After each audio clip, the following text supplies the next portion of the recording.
Mother, man. This is CK. You listen to Murder Metal Mayhem, motherfuckers. Spreading faster than a case of the clap in a trailer court. Able to shatter eardrums within a 666-mile radius. A podcast more brutal than all the rest. It's Murder Metal Mayhem!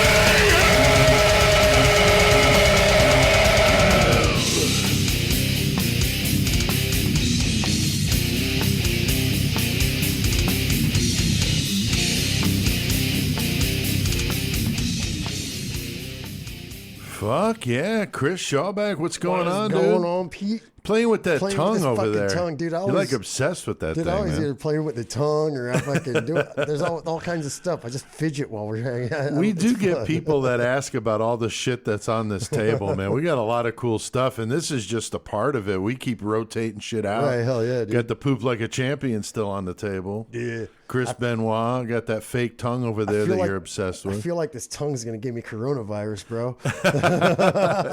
You better watch it. You better watch it.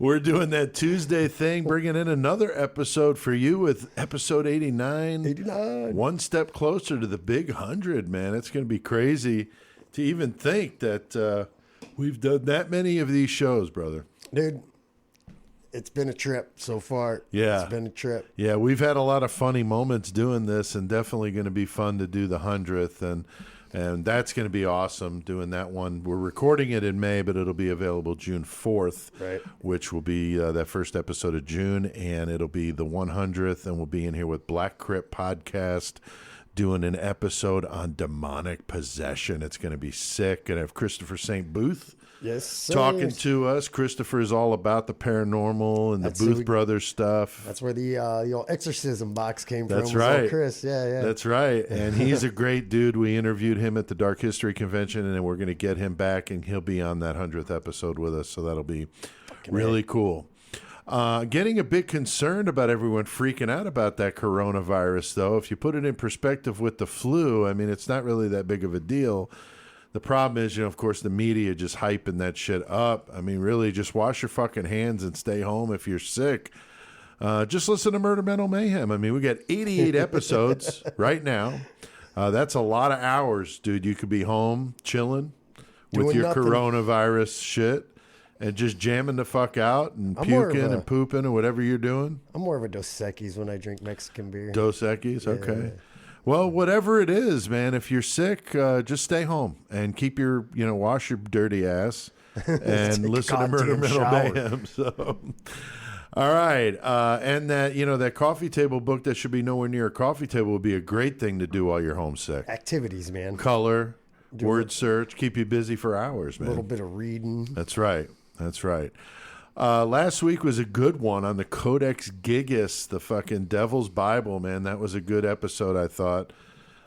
It was nice, though, to get back in here to Horns High. We'd been off for a couple weeks, and it looks like you guys dug that episode at the end. At the time of this recording, we just passed 800 listens. So thanks, guys, for checking that out. We had CK on there, Chris, with us. As always, talking some at the gates. Yeah, that was cool. I didn't know much about them, so that was interesting.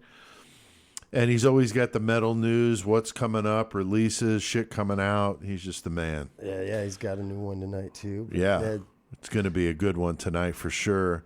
And, of course, a good mayhem story I had that time with my dad shooting the coyote while we were eating breakfast. Fucking hilarious. It was good, man. Stand up like, oh, there's one. Just pop. like, fuck it, yeah. That's awesome. Just zero fucks given, for sure, with the old man. So it's a must-hear. Go check out episode 88. Now, speaking of CK, man, he had another health scare on us Friday of last week. I got a text from his wife, Laura, early, that he had a high fever. He was admitted to the hospital. And as you guys know, CK's been battling colon cancer for years and is one hell of a determined fighter against cancer. He doesn't talk about it much, and he's got that self-deprecating type humor, but my God, I mean, that guy has been through fucking hell and back. Yeah, and I mean, if anybody deserves a fucking Horns High, It's CK, man. He's the man. He's fighting fucking literally for life. For his life. Dude. And he's been doing it for years, and he takes it like fuck it, like a champ, and just like fuck it. What am I gonna do? I got to do it. But he's out there killing it still. Fuck yeah. So he's been thankfully was let out of the hospital the next day. He's home recovering. I talked to him the other day. He's doing good. But of course, you know, he's going to be ready for the metal segment, and he's going to do some underrated metal tonight. The band Toxik. Actually, my former band played with them back in the day, and I remember those guys were really, really good. So I'm anxious to hear what he's got to say about them. So, but tonight, dude, we've got a wild one with these two, Ray and Faye, the rhyming couple. All right, so they're the oldest couple to ever be put on death row. Right. I was talking to somebody at work today about what we were doing, and he's like, how many couples have been put on death row? That's a good question. Yeah, I mean, it can't be too many. Right, You wouldn't think. I mean, that's a pretty how small often does group. a couple get put on death row? Right. He said that, and I'm just like you said, I was just like, what? I have no idea. That's fucking something I might want to fix, like look up. Yeah, See I'm what's sure going there's a on. way to find it out. Or Peter Vronsky would probably be the one to ask, or Harold Schechter, one of the two, or Catherine Ramsland, one of those three. Those PhD types would be able to tell us. Put on death row. Yeah. So the fact that they were the oldest is kind of even that smaller group for sure. Murdering senior citizens, killing drifters, man. So finally turning the tables on the drifters, Fucking man. hey, all you drifters out killing. We coming back for your ass. Missouri style with Ray and Faye Copeland. So this is going to be a good one. Some down home killing the night. Should be a fun one, right up our alley. We love doing the more obscure, especially this one with the hillbilly friggin' crazy shit. And just the certain ties and everything is crazy. Once I started like looking at it, I didn't realize so much. Really like, what funny. the fuck is happening? I know, it is really funny. So there are a lot of cool coincidences and things with this that it's going to be fun tonight. And we've got the big March Mayhem contest, Chris, finally starting tonight. I've been excited. Hell yeah. It's going to be fucking awesome, man. We've got, rolling it out tonight. It's a multi-week contest, 4 weeks. Going to start it out, Chris, with the Slayin' 16 going in 8 matches. Yes, sir. So it's going to be a first. We've never done this before, and I still can't remember who suggested. It was Michael and Stacy. Oh, it was Michael and Stacy. Okay. Yeah, it was I Michael remember and you Stacy. mentioned them, but I wasn't sure it was that. So, okay. So full credit to your brother and sister, Michael and Stacy Shawback, for giving us the idea to do this, because I think it's a great idea. March Mayhem is our version of March Madness with the 16 serial killers. And so we've got 3 people, 3 listeners that are going to be playing, and we're going to talk about that. We go into the Mayhem segment, but give you some more info on what's happening. Yeah, so you, me, and CK are going to be playing against each other, but we're playing for the 3 listeners. Yeah, exactly. And so whichever one of us wins, our listener wins with us, and so they'll get all the prize. We don't get shit. Oh, I got this shit. Yeah. I'm winning this. Oh, you're going to win it? All right. Well, that's cool. I'm sure the listener that you're playing for wants to hear that. Right? So that'll be really fun, and so we'll do this. Start it out this week. It's going to be really fun. Huge thanks to our sponsor, the amazing spellboundeffectsandart.com. Chris, did you see the thing that he just did? It was a custom order. I think I tagged you in it. The head with the hand going through it. Yeah, dude. What that thing was so fucking nasty. I loved it. Tony is amazing. Tony Campagna, spellboundeffectsandart.com. So great. Of course, they sent us the forearm. And you had a great suggestion. I don't know if Tony's done this yet, but to make... Yeah, we need to we need another arm, but the hand has to be like throwing the horns. Yeah. And shit. So Tony, if you're listening, Chris is thinking that would be, and I agree. I think that'd be motherfuckers cool. would buy that shit from you quick as shit if the hand's already throwing the horns. Yeah, if you had the horns up, you could put whatever on it, but the horns up with the Murder Metal Mayhem would really be sick. Would be sick. So, but of course, Tony sent us this lamp that's just like Ed Gein, fucking amazing, dude. Wet dream over here. Right. And there's no open mouths. Yeah. Need a box of vaginas to go with it. So Tony Campagna is great, and thanks to spellboundeffectsandart.com. Got a great online catalog go out there and support indie artists like Tony. He's a big supporter of the show, and we appreciate it. Huge thanks to all you guys out there listening. Chris, I just saw this before we started the show. We topped 3,400 listens last week, so that's a little jump of about 800 from the week before. Sweet. So that's awesome. Hell yeah, y'all motherfuckers. Thank you. Yeah, that's total listens to all the shows. So usually a show on average is about 1,000 going in after the first week. Some a little more, some a little less, but usually right at about 1,000. Right. So that, if that's true this week, which it was, because we were actually under 1,000 with the Codex Gigas. So that would be, about 2,600 listens to other episodes, which is great. It's fucking awesome. Yeah, so people are not only listening to the current show, but they're going back and listening to other ones. So that's great. So thank you very much. We do appreciate it. And Chris, I thought it was amazing. London making it to the top 10 cities listening this last week. They dropped out of it, I saw today, but they're hovering right in there. So thanks our UK listeners, man. London, England. That's really cool. Hell yeah. So we appreciate everybody listening, but always nice to see a new city show up on the list, and seeing that it was London was even better. So thanks, guys, for spreading that word like a fucking case of the clap in a trailer park, like we always say.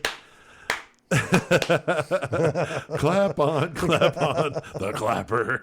The clapper. We'll have a lot of shit on our plate tonight. Got to head southwest to the state of Missouri. We'll get a senior citizen couple who likes killing the hired help. Chris, should be a good one. Yeah, man. Well, I reckon we ought to get a murder on. You goddamn right.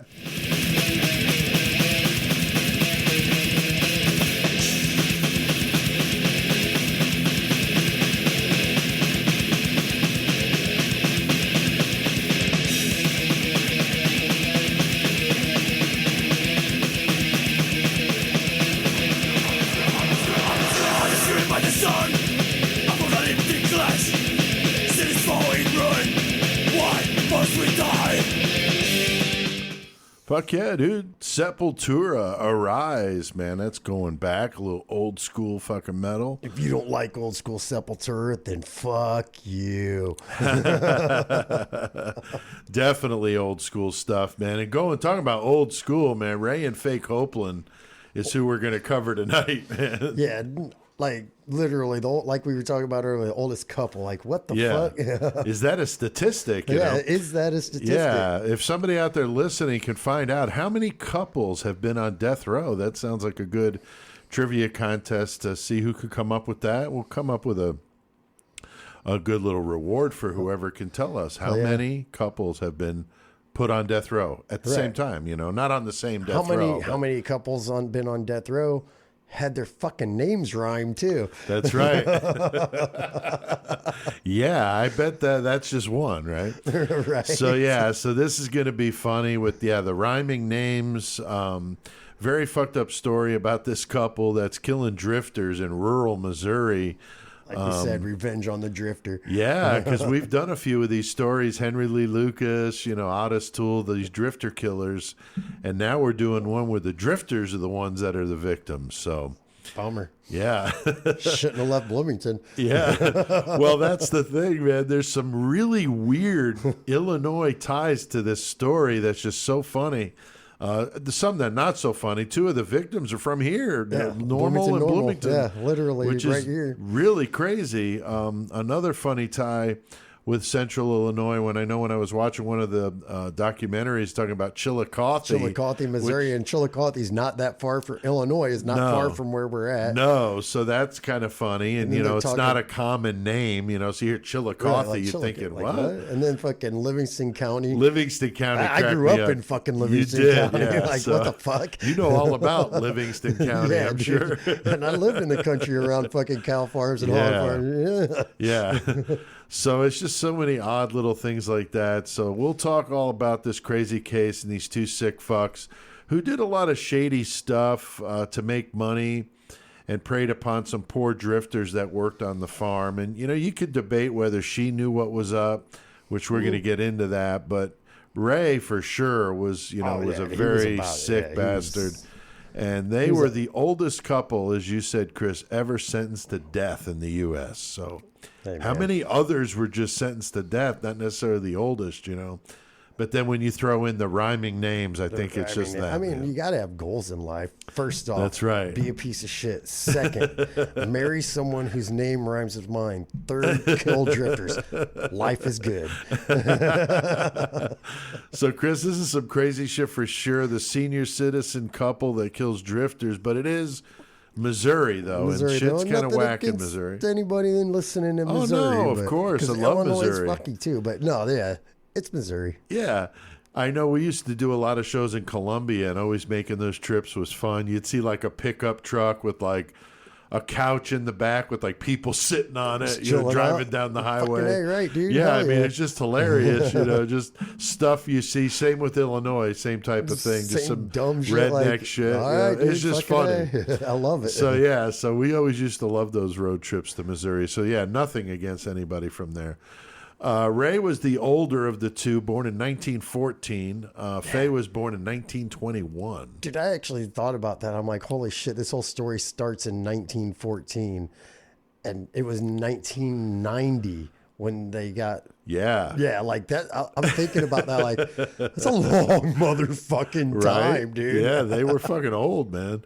So she's 7 years younger than him, but they were both born into struggling families. Yeah, during the Depression. Yeah, and shit. I mean, Ray had definitely a tough childhood with, like you said, living through the Depression, struggling hand to mouth. I mean, big time. He gets mixed up in some crime. I'm sure some of it was just to stay alive. I mean, when you're starving, man, you'll do some pretty stupid shit, you know, to be able to survive. Well, he didn't like finish school and shit either. So like, no, he's just constantly getting in trouble. Started, of course, like most petty crimes. Then he gets into the forging checks and the livestock, the cattle stealing and all that, which, you know, starts off his road to crime. He does a year in jail. And that doesn't end there. That's for sure. Glad that I have never done an entire year in jail. That would fucking blow. Yes. I know some friends that have spent more than 1 year in some places. I'm like, no. Yeah, I can't bored imagine. as fuck. Yeah, that would not be good. Ray got out of jail in 1940. That's when he met Faye Della. That was her middle name, Della. Kind of a redneck name, but, you know, I don't know. Faye Della. So they got married. Okay, now that you said it like that. Right. Faye Della. Hey, Faye Della. Okay, now that you said it like that. Did you invite Faye Della over? That's a little redneck. Sorry. So they got married soon after. I bet you that's how they got called, too. Probably. I mean, they did say that fucking Faye, like, growing up, that she literally lived in a shack with her parents and, like, 6 other fucking siblings with it, like a dirt room, floor, dirt floor and shit. So that would fucking suck there, there, dude. Totally. So, you know, they have kids right away, struggling the whole time. Ray had a hard time keeping a real job with his record, you know, criminal record, and definitely a bad reputation. I mean, he did not have a good name, and so the family moved around a lot, you know, trying to stay away from debtors, you know, that kind of crap, constantly on the go. Chris, it sounds like Ray was not too nice of a guy. Some of the docs that I watched talked about his temper and the way he was with his own kids, man. Some pretty brutal shit. Like even his own, like his son, like in the back, like he was, and he's like, he'd say no love lost there. No, man. he'd say like mom talking about Faye. He'd say Faye sometimes too, but like talking about his mom, he'd say mom. Yeah, he never once said dad, like talking about Ray.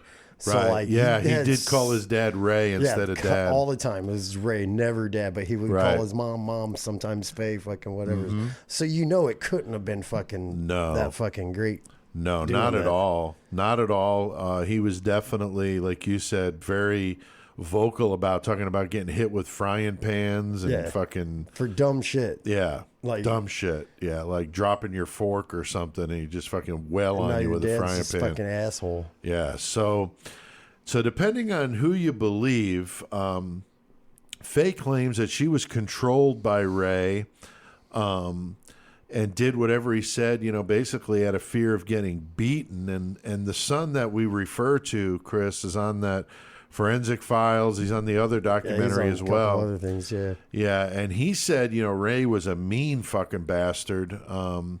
He got, hit with some like some frying pan. Yeah, the brother got the frying pan, and he got some sort of, it was like a metal thing that they put on. Some kind of like farm implement or something. Yeah, to keep the cows from kicking you when you're milking them. Yeah. So these metal fucking bars, he got beat with those for knocking a pail over. So I remember that. Yeah, I mean, he's just a sick fuck. And the son is, like you said, referring to him as Ray, not his dad. So some of her family, some of Faye's family believe she was a victim of an abusive husband.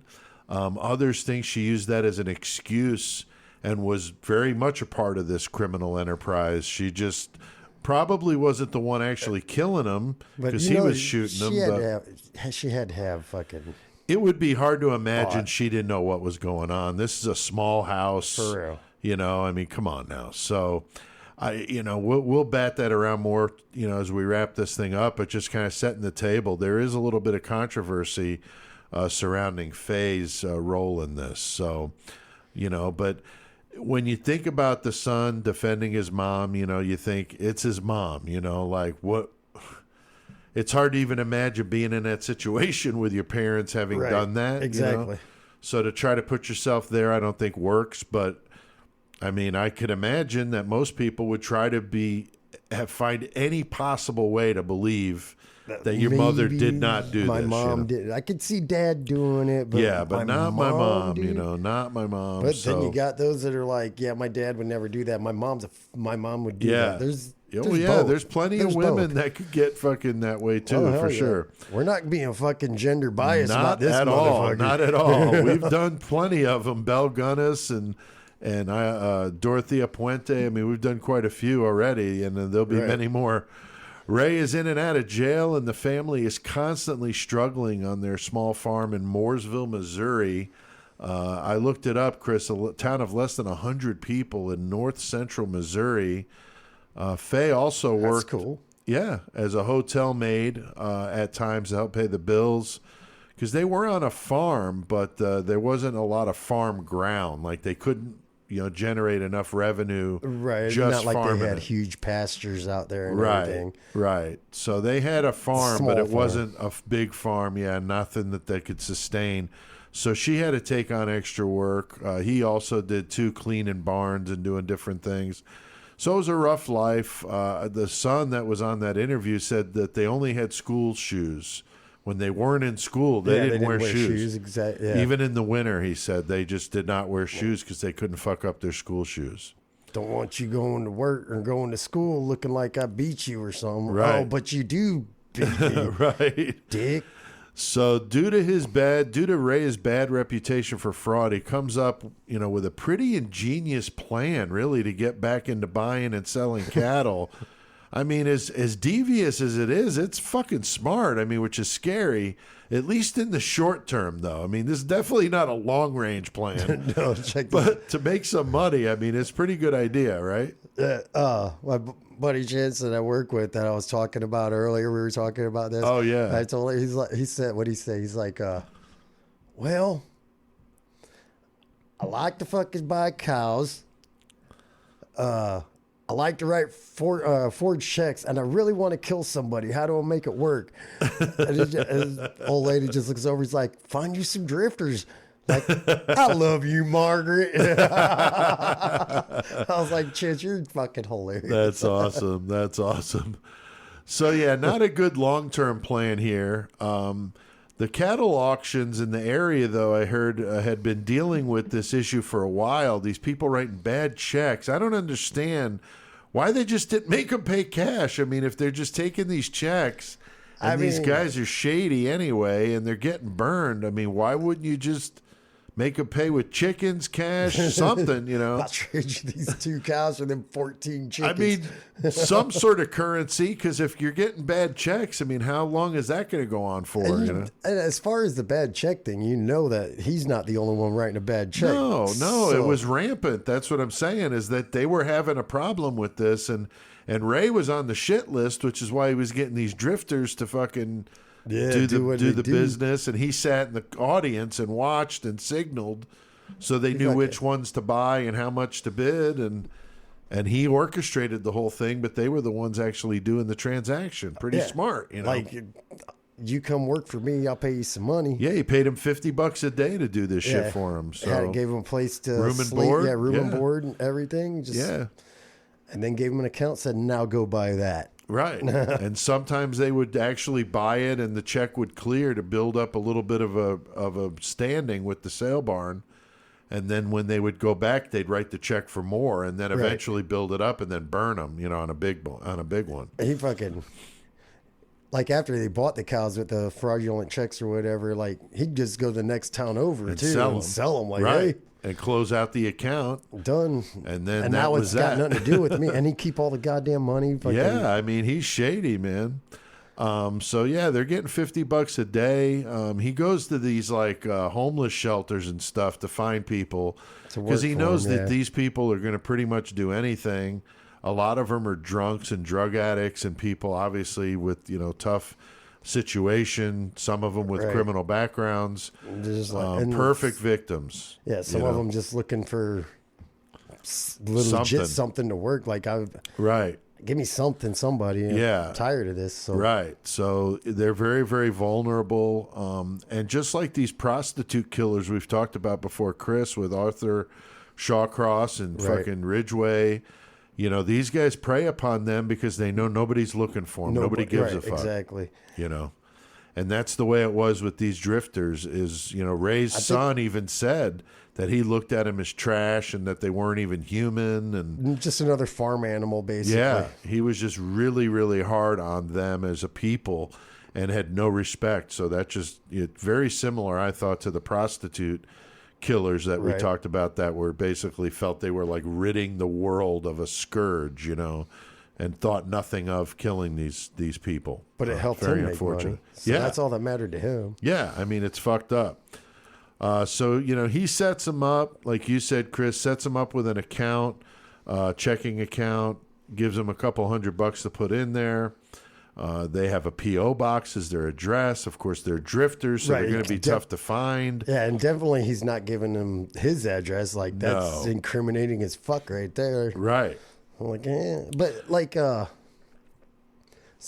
I don't know, did he give them the money to set up the P.O. box account or whatever? Well, a P.O. box is just like a rental, like at the post office, so that's no big thing. But yeah, I mean, I think he would pay for all that stuff. So obviously, they have no money to go put it in their name by themselves. Not he might go with them, but I don't know. I mean, he had such a bad reputation. You almost think he wouldn't go in the bank. Ain't going in that motherfucker. Because then the bank's going to be like, "There's that motherfucker again." Yeah, that's that shady son bitch. So they probably, I would think, they had him. He, probably took him down there and waited for him outside and made him show him the paperwork. And then, they start playing their game. And once these bad checks are discovered, though, the cattle are already sold. The drifter's onto his next fucking town. So it's hard for him to track these motherfuckers down, you know. I mean, the police can't find them. And it's like, again, in the short term, it's a pretty clever plan, you know, to make some money. Yeah, well, I mean, they're just like doing the same thing that, like I said, Henry Lee Lucas and Allie Warnos and shit did. Right. They're just not being very murderous about it. That's right. They're just trying to get money and do real things, but they get murdered instead of murdering. Right. So once he realizes, what's up, that once the drifters, do what they're supposed to do, then that's when Ray moves in, and that's what they found out. The cops did from this Jack McCormick, Chris, kind of interesting, just this dude random, like a couple of years later after he had a run-in with Ray, he called the police. I just got something I got to say. Yeah.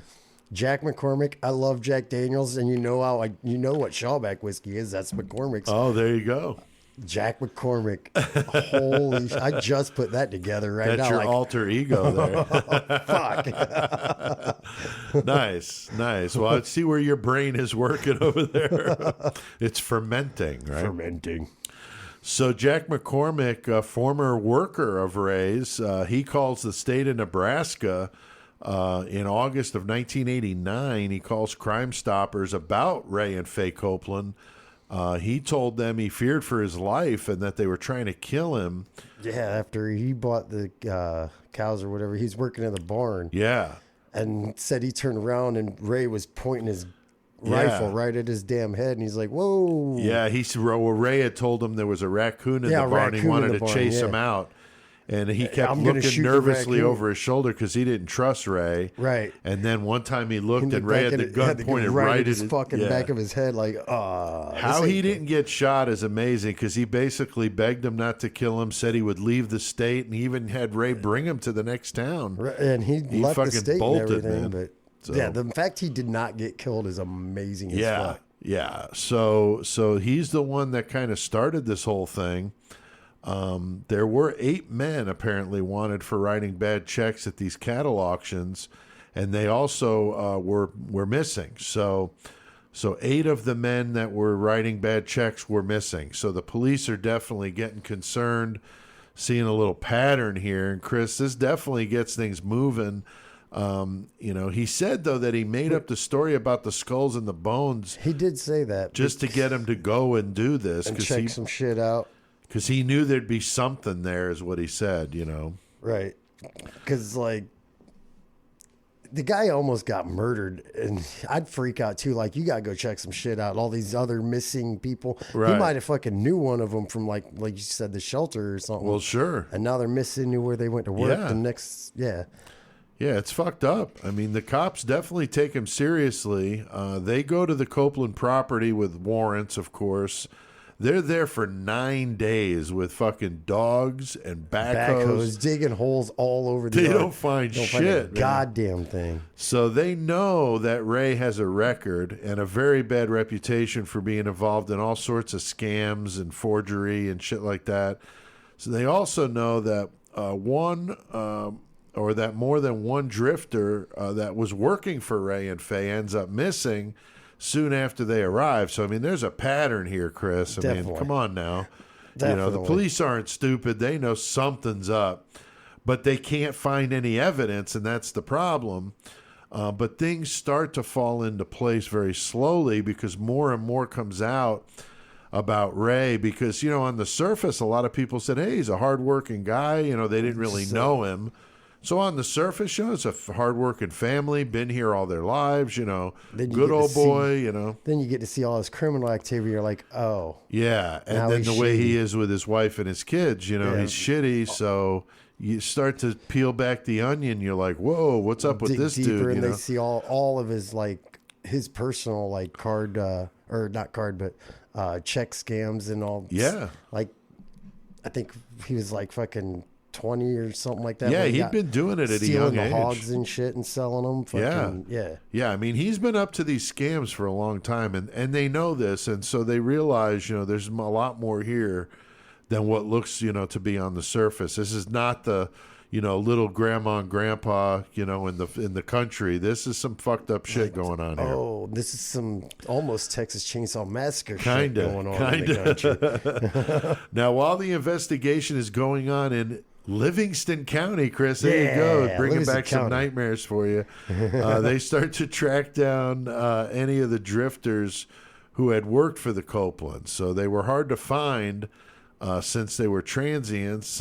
They go to their families, but a lot of their families hadn't heard from him in years. Yeah, exactly. Some of them gave up on him, because they're, I don't know where he's, as far as I know, he could be dead. Yeah, I don't know. Ma'am, I want to let you know. Yeah, he's missing, So they did, quickly realize that several of the workers appeared to be at the Copelands for a few days before they disappeared.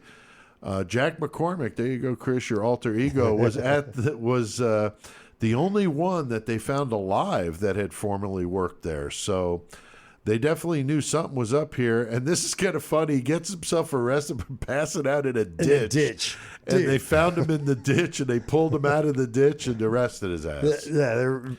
On warrants, for the bad checks that he wrote for Copeland. Yeah. I thought that was funny too.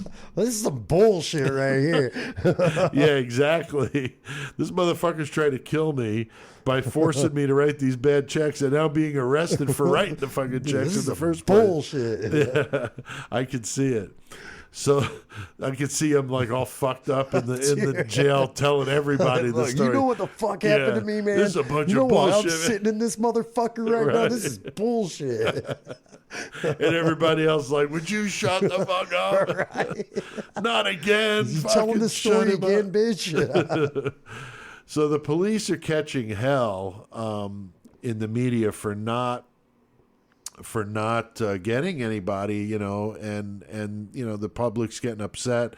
They keep at it. They begin questioning neighbors in the county when they learn that Ray was doing odd jobs for other farmers and access to their property. Then they're like, property. Wait a second now.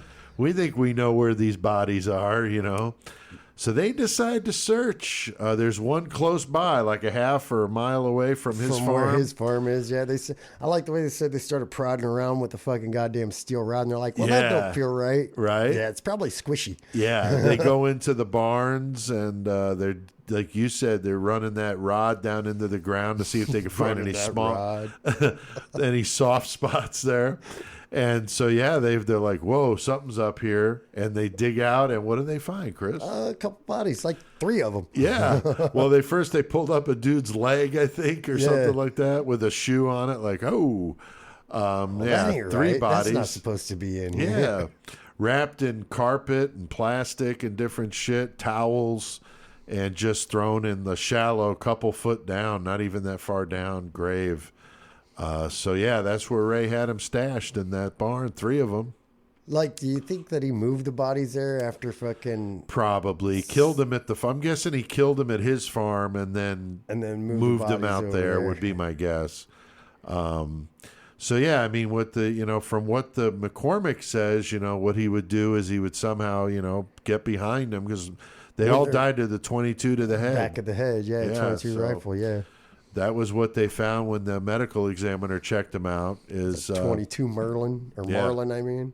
Yep. And so they definitely, were smart to go look at these other properties. And they needed help. I mean, this is a small, county police force, mostly rural. Any of that shit. So they got the other counties helping them. They got state troopers. I don't blame them. They needed some help. And Chris, they're definitely getting to fuck old Ray's world up here in a moment. Huh? Yeah, they're he's about to figure out, fuck, I done fucked up letting this one guy go. If he didn't let fucking old Jack McCormick they get probably away, wouldn't have figured it out. They might not have figured it out, man. No, you're right, dude. I knew that, but I guess I didn't really think of it that way. If he'd have shot him like he probably was about ready to, he may not have ever got caught, because he didn't die that long after that. No, he might have died at home. Yeah, very much. So sure enough, they find some dirt that appeared to be softer than the rest, and that's how they found those bodies. Like you said, the 22 Marlin, 1 shot in the back of the head. And that's when they realized that's what he was doing. He was using these guys to buy the cattle. Then after a few days on the farm, maybe they'd do some odd jobs there, and then he would kill them and then bury them on these other properties. Or somebody else probably hoping maybe they get found for whatever reason. Yeah. This person gets blamed for it. Yeah. Pretty smart plan, really. They found one more body in a well. I had seen something about this, but then I didn't see it anywhere else. So, you're always concerned about bad information. No, a jailhouse snitch told him about it. About that Ray had told him that he killed this guy and put him in a well. No, they was they actually found the body in the well at another farm. Right, but I didn't know if it was because a jailhouse snitch sent them there. They were actually looking for bodies, and okay. They could see part of his belt or whatever. Yeah, because they saw it had his name on the belt, which they assumed at the time that's who it was, and they were right. I did see that in one location, but not in others, so that would make sense that maybe it was bogus. And they did find a 5th body in another barn, buried behind hundreds of hay bales. I mean, could you imagine all the work just in hopes that they found something, and then they do? So that had to be pretty rewarding. Can you imagine the work hiding that body? Right? Fuck. Well, unless he did it and then the bales went in there, Yeah, okay, I could see that. Because some of them had been dead for a few days. Yeah, I could see that. All right. So it's hard to say, though, but nonetheless, yeah, they had to do a lot of work just to get at him. So 5 total. It was difficult to identify the victims. You know, they had poor dental hygiene, so a lot of them hadn't been to a dentist. There was, I told that story last week about me with I think I did about the dentist. Maybe I didn't because I think I had it done. Might have been Wednesday. Might have been right after. I think it was after we did the Wednesday or Thursday, but I had some dental work done, and I've only been to the dentist like 6 times in my whole life. No shit. Never had a cavity ever. And I went to the dentist, and they said that I had these really 2 like tiny cavities. So I'm like, yeah, all right, I'll go ahead and get them done, whatever. It's kind of sucked though. I'm like, it ruins my streak, of never having a cavity. All right. So I get in there, and they're like, oh, there's 4 of them. I'm like, 4 of them? So the dentist starts doing his thing, and he's like, wait a minute, one of these, the tooth is starting to get cracked. I'm like, are you fucking kidding me? So it goes from this little boom, boom to my whole fucking mouth is numb. I left like this. And I'm thinking, when I went out to my car, I'm like, man, I hope nobody at work's like texted me like, hey, I need you to call me. Because I'm like, there ain't nobody getting phone calls right now. You wouldn't understand a word I was fucking saying. I went to get a drink out of my water bottle. It's all over me, man. I couldn't even fucking, it was awful. That's hilarious. It didn't hurt or anything. It was just the numb mouth for like 3 hours really sucked. So, well, right. So yeah, that was a bummer. So in what I'm saying is I'm not faulting these guys for not having, like going to the dentist all the time, because myself, I'd hardly ever been to one. So the problem was these guys maybe had childhood dental records, and now they're adults, so the teeth, it was hard to match them up. Right. So they had to do some work, but they did. I mean, the dentists, spent a lot of time figuring it out. They were able to confirm these names of the 5.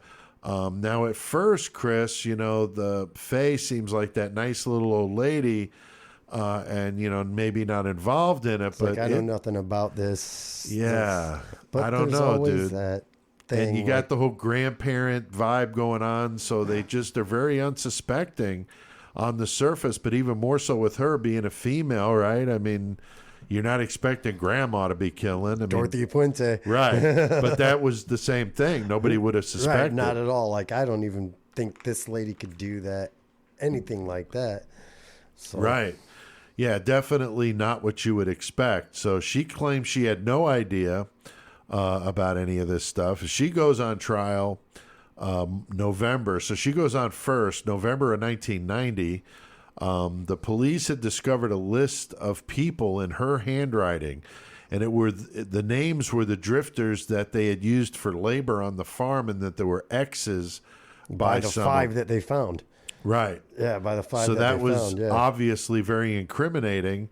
And she said that Ray was illiterate, and he gave her the names to write down, and she didn't know what that was for. Right. I don't know. I don't know either. And if you look at the list, the X's look kind of crude. So he could have made the X's. He could have given her the list of names. Just write these names down. Right. Then again, I could kind of see it, based on how he was. You could almost see him saying that, for real. And that she wouldn't know who they were. So they find a lot of like shoes, clothes, even suitcases I saw that they found on the farm. So they knew something wasn't right here. These clothes didn't fit them, Right. Where are all these clothes, shoes, luggage? Definitely something's not adding up here. I saw or heard something about a quilt being made from fucking the clothes of the drifters or some shit too. That I did not hear. That would be fucked up. No, though. I only heard it at one place. So I don't know how credible it is. That or would whatever. have been sick though. But like there was supposed to be a handmade quilt made from the clothes of like the victims and shit. So that would like be I said, pretty fucked up. I'm not saying that's credible. I just heard it one place. It was like, well, yeah. I kind of hope that's true. That'd be cool. Yeah. I mean, you know what I mean. Yeah, it's sick, but it's cool at the same time. So definitely, they're suspicious. Some of the clothing even had like the initials of the people's name, like they used to do back in the day. So that was a thing. Because it was a thing when you didn't have that much clothes. You don't want somebody stealing your shit. Right, so you put your name on them. Yeah. My brother ain't getting my pants. That's fuck right. that fat fuck. He'll rip them. So the prosecutor told Faye that she would get a light sentence in exchange for her testifying against Ray, and she refused, man. She stood by her man. Good fucking A, man. Like, Yeah, she stayed loyal to him. She even wrote to him in jail, and the prosecutors had a lot more work to do now because she wasn't going to testify, so they had to convince a jury. First of all, they had to start with her, and they claim, of course, she knew all about what was going on, and she winds up getting 4 death sentences and then 1 life without parole for the 5th case. Yeah, I think you got manslaughter for that one, yeah.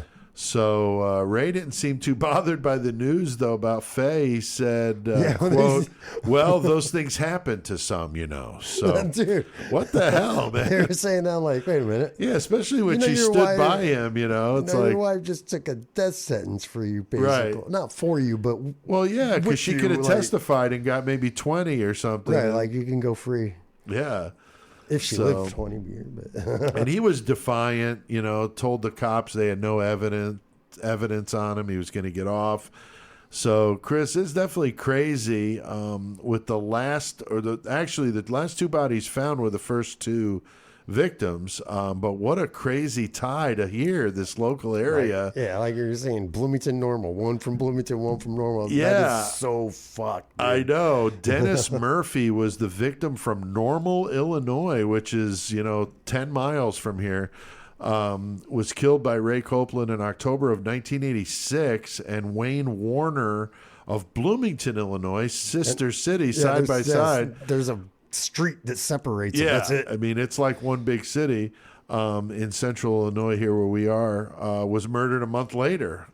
They were the first 2 victims, and it's just so crazy. And I searched on the internet to see if I could find anything on these guys, and the only thing I saw was Murphy had worked for Ray before, so that wasn't the first time. Okay.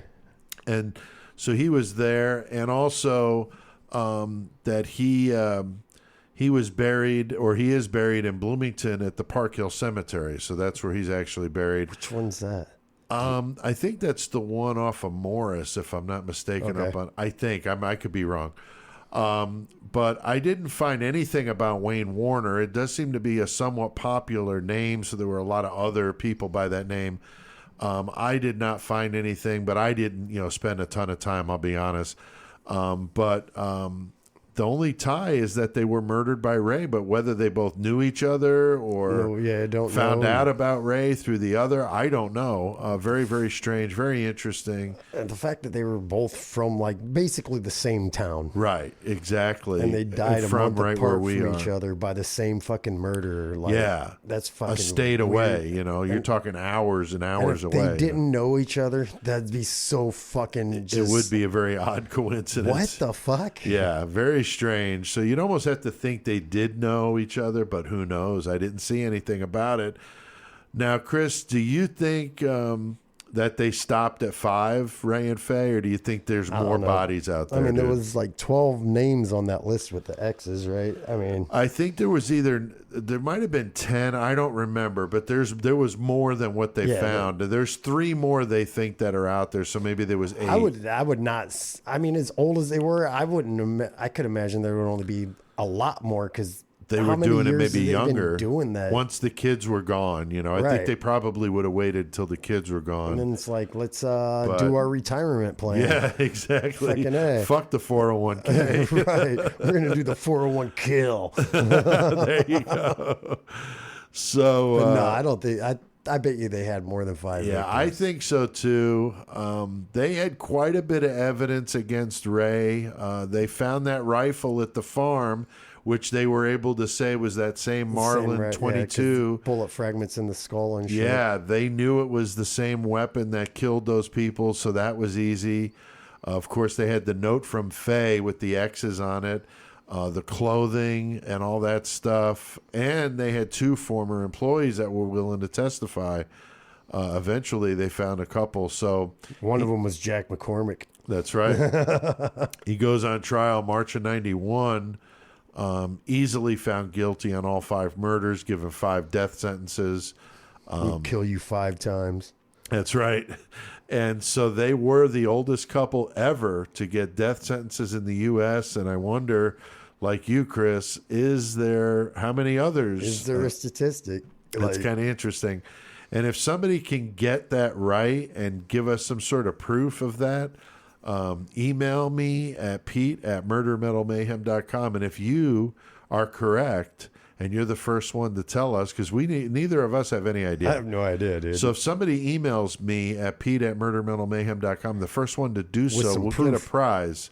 Maybe a signed 8x10 and the koozie or some stickers or something cool.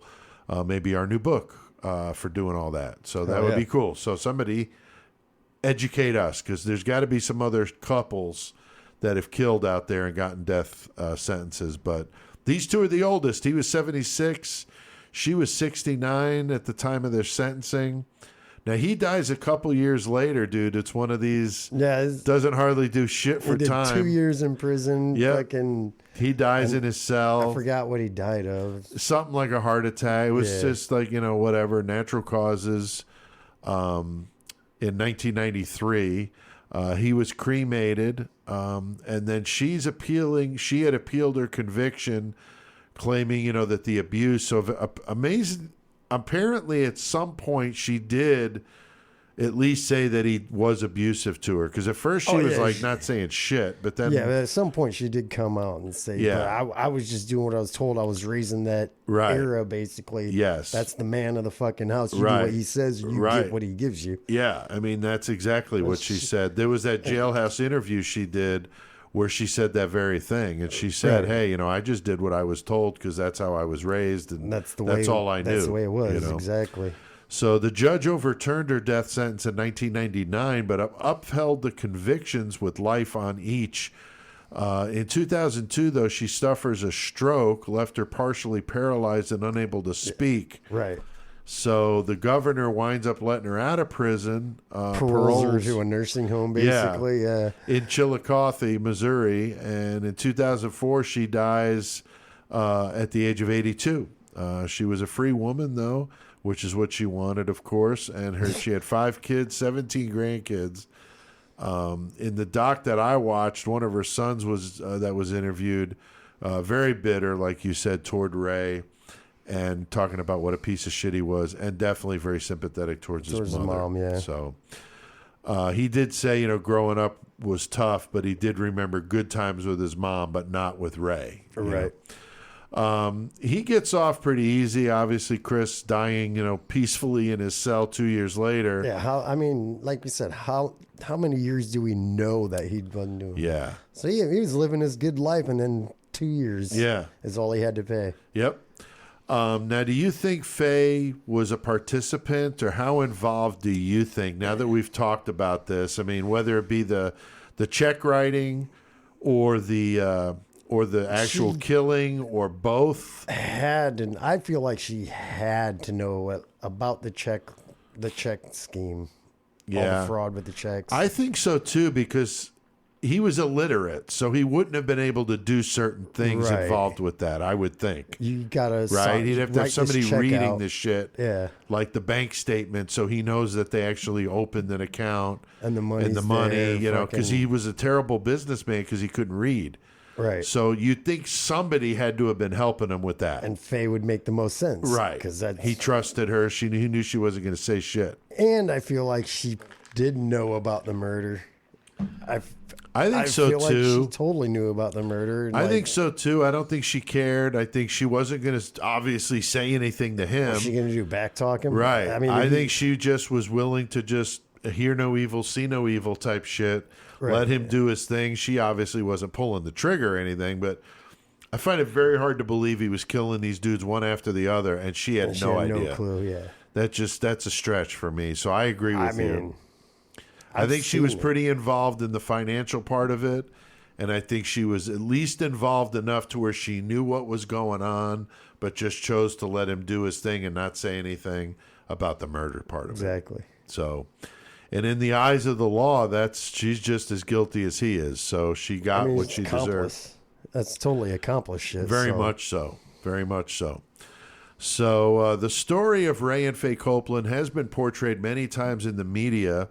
Was fictionalized in the comic book. I thought this was interesting, Chris. Family Bones.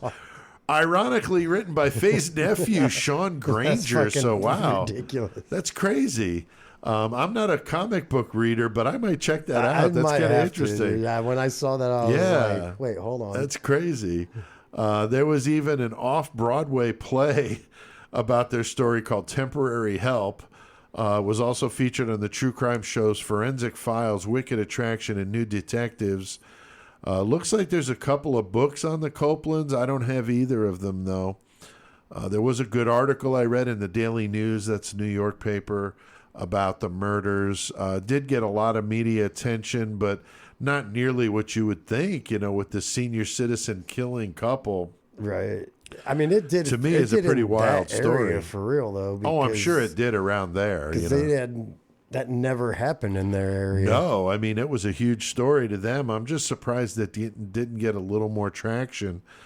But it didn't, because a lot of people probably don't know who these two are. But, the whole senior citizen serial killers, I think, is a kind of a cool story. Hell yeah, it is. And the fact that, like you said, Chris, a couple going to death row, I mean, that's not happened that many times, especially at 70 fucking thousand. 76 and fucking 70,000. 76 and 69 years old. I mean, that's crazy. But you're already dead. Fuck it. There are at least 3 or 4 more victims that police feel Ray and Faye killed and buried like the others, but nobody's ever know. Found, yeah. They've never found them. Of course, they're both dead. There's no, evidence of that they've got, so it's probably never going to happen unless they stumble on a body, right. Building a house or new condos. And like, fuck. Yeah. We got one. Exactly. Now, Chris, anything you want to add to this story? I know you watch this stuff as well. No, not really. I mean, that's basically the same things you fucking. That's cool. I just want to reiterate that it's weird to think that this whole thing started in 1914. Yeah. And went to 1990. Yeah, that is crazy. Damn. I mean, before they got caught, like, right. Wow. I know. The research that I did for this episode mentioned the documentaries on YouTube. One of them was Forensic Files. I mentioned that. I thought was the best one. On that one, there's that interview with Faye I mentioned. I'm not sure when that was done, but she was in prison at the time. Right. Not in a nursing home, because obviously she was talking. Yeah. And this was before the stroke. Yeah. But she seems, to still kind of side with them, saying stuff like, if he did it. So she's still not like admitting that he did anything, which is kind of fucked up. And I read that article mentioned in the Daily News. There's not a ton of stuff on him. Like I said, there's a couple of books, a couple of these documentaries. That's about it. There's not a huge calling for it, fairly obscure. Maybe it was because of the lower body count. I mean, I know it sounds fucked up. 5 people's not enough. I mean, Jack the Ripper, didn't kill that many, but it's the like sensational. Yeah, it's the sensationalism of it that gets people whipped up. And apparently the Ray and Faye didn't have any, cachet with the media to where they thought that this was a worthy story to quote unquote market like they do with a lot of these guys. Maybe they weren't selling enough cows. I guess not. Couldn't come up with a cool name for him. God damn it. Gacy, Bundy, Ramirez, BTK, Son of Sam. I mean, these are the big ones that we know of, but these little obscure ones like this are the ones I think we like to do the most because people don't know about it. It's something, sharing some cool information. Right. So it is definitely a marketing game with these guys. Chris, we've talked about this before, where some of these guys get all this notoriety and others don't get hardly any. We talked about the gorilla killer, That was a good story, the Errol Leonard Nelson, but hardly anybody knows who he is. And he did some brutal fucking shit. Big time. So. And why did he get the notoriety? And Harold Schechter, when we talked to him, he said, it's just weird that The media tends to just, if it's a story at the right time, nothing else is competing with it. It's like, okay, that's what we're going with. That's why coronavirus is going to be like a fucking history page. Of course it is. Yeah, I mean, they're going crazy about it now, and then the next shiny object will come along and they'll talk about something else. You know what my favorite thing about a gorilla killer was? What's that? Picking up chairs with my teeth. I like the oil and vinegar all over everything and slopping it all over his face. Yummy. Yeah, just tearing that shit up. So yeah, very interesting with this, and I think it was fun doing it. Now next time, dude, we got another prison escape story. Those are always fun. This is a good one, dude. And this one is probably my favorite. The Mecklenburg prison in Virginia. It is a wild fucking story about how these dudes brilliant fucking plan to get out of death row in a fucking prison. These motherfuckers just fucking drove right out the fucking gate. Yeah, dude. This fucking is a good crazy, man. Very, very smart. Everything very covered. fun. We're good. Just out of here. Drive out the gate. So we're going to have our buddy Tex on. Of course, we got to have Tex. Oh, yeah, these prison stories. Tex is going to be on this song, bitch. Because Tex has got his, he works for the Texas prison system. And so Tex has been on before. We had him on the Texas 7. We had him on the New Mexico prison riot. We had him on for... was he on Black Dolphin? No, but he talked about Black Dolphin. He did talk about Black Dolphin. I didn't think he was on the episode. No, we did that brutal rewind about Carla Faye, who did her time down there in Texas. I was in jail. Yeah. So we've had Tex on a few different times. It's always fun to have him on, and he's going to shed some light because he's got that, time working in the corrections, and he was a guard on death row in Texas for a while. So, he's seen some shit. Crazy, dude. So it's always good to have Tex on, so we're anxious for that one. That's next week, so you don't want to miss that. So I think I hear that train rolling in from Danbury, Chris. Chugging in. I fucking hate trains when I'm in a hurry, bro. Oh, they're the worst. God damn it. Get stuck behind a train. But this train, though, is bringing our boy Bringing CK. that fucking speed. Great metal motherfucker. He's ready to throw down, so what do we got to do, dude? Let's get a fuck metal on! Known the world over as the master of metal, the crusher of posers, and Murder Metal Mayhem's knower of all things metal, hailing from Wild Van Street in Danbury, Connecticut, standing at 6 feet of brutal, punishing madness, weighing in at 220 pounds of poser pulverization, the one, the only, toughest bastard on the planet, Chris C.K. Kovacs!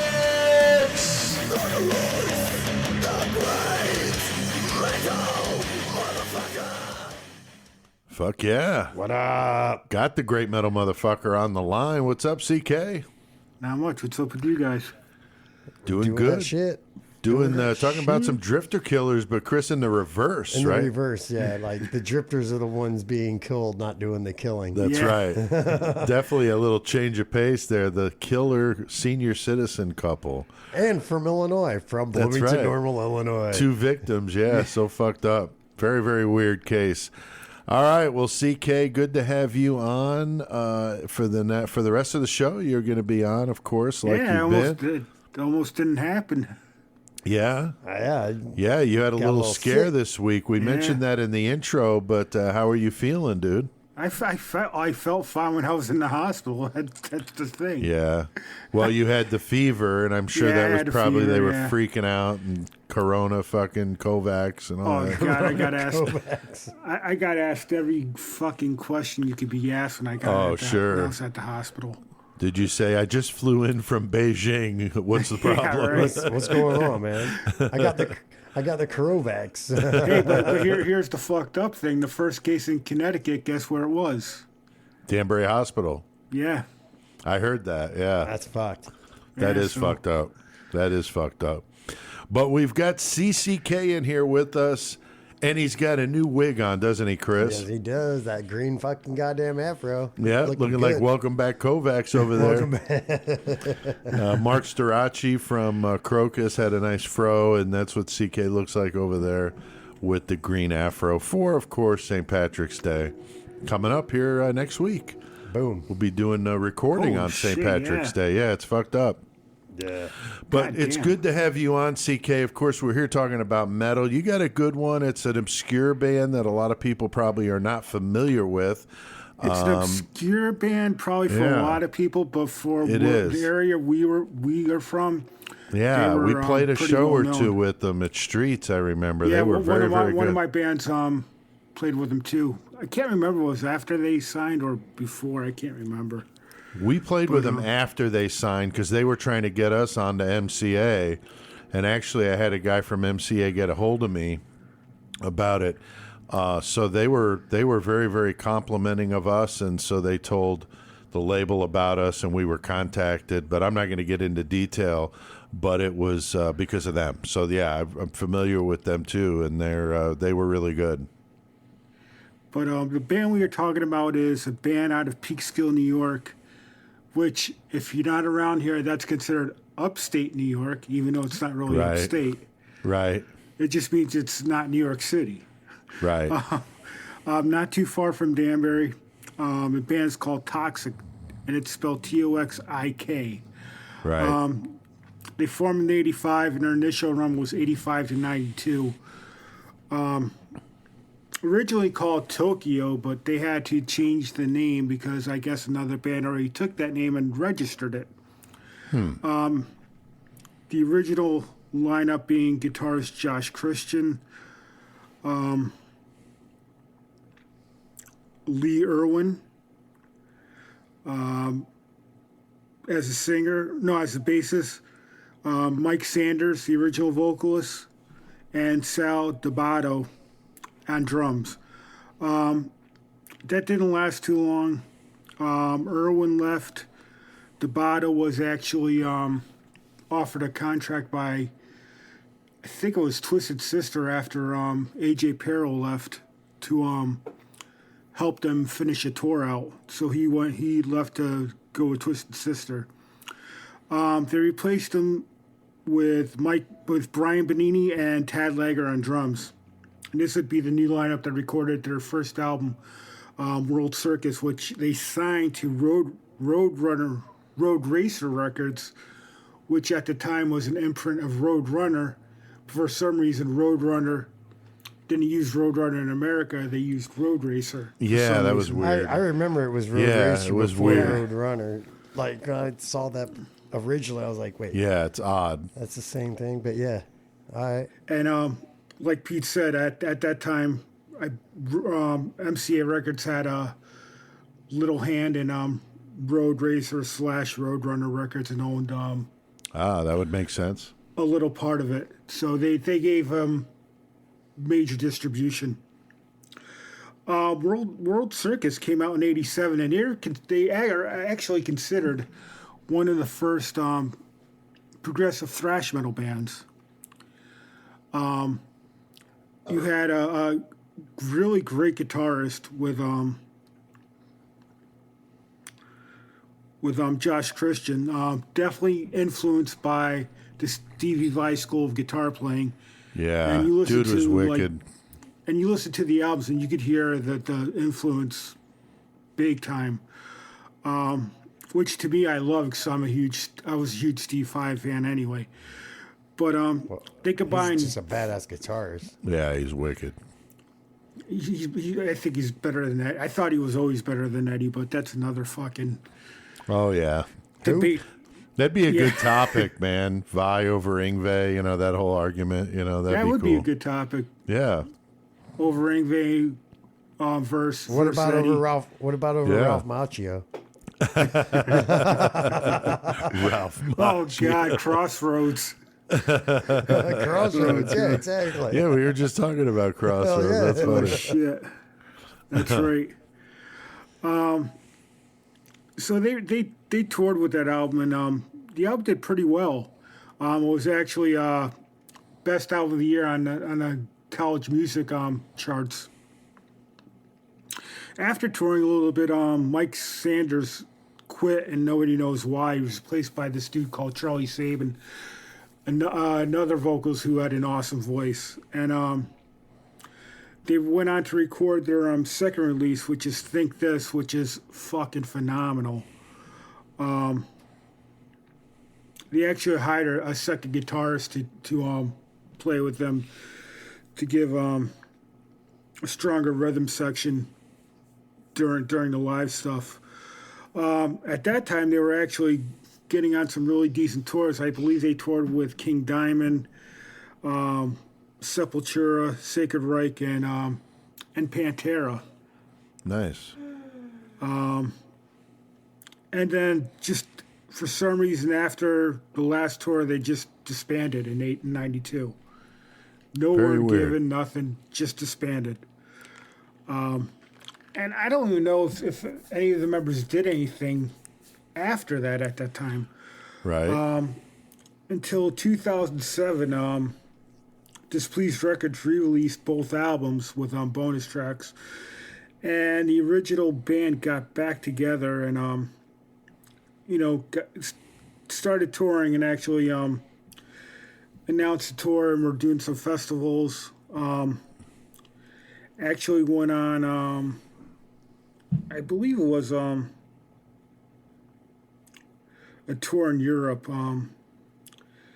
And at that time, actually, I'm sorry, it wasn't the original band. It